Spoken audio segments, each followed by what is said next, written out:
The House of the Dragon keeps making us look at weird wigs and weird ways to style them. I must admit that it absolutely makes no sense that the biggest celebrities in the world taking different roles in the sequel of one of the most popular TV shows of the decade are looking like someone who went to Michael's, bought some yarn, and then glued it on their heads. I wonder about the reason for that. Well, without any further delay, let's have the gist of the details. The horrible House of the Dragon wigs need an intervention. So far, we've seen 3 episodes of House of the Dragon, the spin-off prequel to Game of Thrones. The show's almost everything you'd expect from a show about the Targaryens, dragons, bloody battles, crab-like monster men, traumatic childbirth, fantasy-fueled pettiness, incest, and a lot of people who aren't blonde being forced to wear blonde wigs. From the bottom of my heart, I thought the first episode showed us all the uncomfortable wiggery the series had, but since then there have been more episodes, so we need to go over these hairy caps again. Once again, why would Rhaenrya Valerian need to be wigged the way she is? As if putting this beautiful young lady in a scene where she proposes marriage to a 40-something-year-old was a tween wasn't bad enough. They had to put her in this white beast that was too big for her head.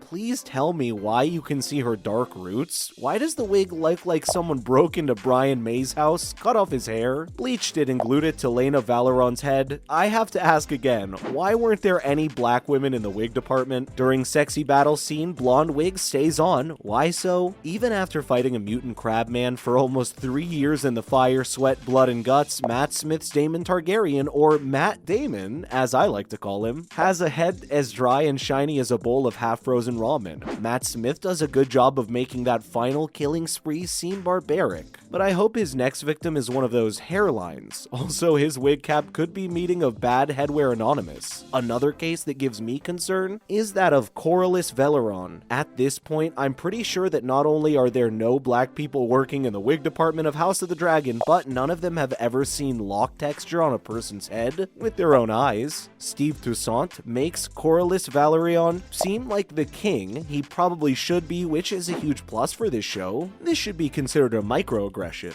And about Rhys Ifans, what else can I say except that his hairstyle, which looks like a wig, was pure evil. I'm not sure if it's because it's a different color than his beard, and I can't tell if it's real or not, but there's something about it. Given that Lord Otto's plans as the king here are bad and not to be trusted, the hair could be a method of acting. Rhys Ifans, if you ever see this video, I'm sorry that this is your real hair, and I loved you in the boat that rocked. Next up is about Jason Lannister. Jason Lannister has had a lot of courage. It takes a lot of guts to flirt with a 17-year-old in broad daylight, especially if that 17-year-old is Rhaenyra Targaryen. And you have a side part that looks like an ad for a border wall between 2 warring countries. This could easily have the caption, "Imagine House of the Dragon without a cheap team that doesn't skimp on synthetic wigs. Someone should better do a very scientific test where bikers wear this wig on their helmets to see if it works as well or as better than high visibility gear." Then The Weeknd sang about being blinded by the light. He was foretelling the sight of this wig that was so straight that it stands Ed Sheeran. Too bad that the wig concern extends to King Viserys. Not funny, haha, but funny. Not even a drag queen would wear this. Since the events of the first episode happened 3 years ago, not a single Meister was given King Viserys some Westeros anti-frizz, and by God it shows. Maybe this untidy mess is a sign that no one really cares about Viserys. At the end of every episode, I have the same questions. How are these wigs the star of one of the most expensive shows in history? And why didn't the wig department hire people like drag queens, black women, or Moira from Schitt's Creek who are experts at wearing wigs? What do you think were their reasons? Let me know in the comment section. In other news, ending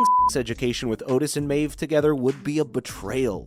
Sex Education Season 3's cliffhanger left many wondering if Maeve and Otis will finally end up together. However, with talk that Season 4 could be the show's last, this ends for the pair would be a major betrayal. With a good chunk of the cast missing from Sex Education Season 4, many are speculating that it will be the show's final season. That said, this would be the writer's opportunity to give beloved characters the perfect send-off, but there might not be enough time for the writers to do justice to Otis and Maeve's relationship. Time has always been an issue for Otis and Maeve. In Season 1, the two fell in love, but it takes a long time for Maeve to notice her feelings, and Otis tried to move on by dating Ola. In Season 2, Maeve admitted she had feelings for Otis, but he was angry that she had waited so long to tell him. them. After humiliating drunken Maeve at her party, Otis voicemailed Maeve apologizing and admitting he loves her, but she never received it. It's not until season 3 that the two are on the same page. Otis and Ruby broke up when he realized he's not over Maeve, and Isaac told Maeve about the voicemail. Finally, it looked like the two can be together, but Maeve had the opportunity to study in the US and had to leave just a day after the two reconcile.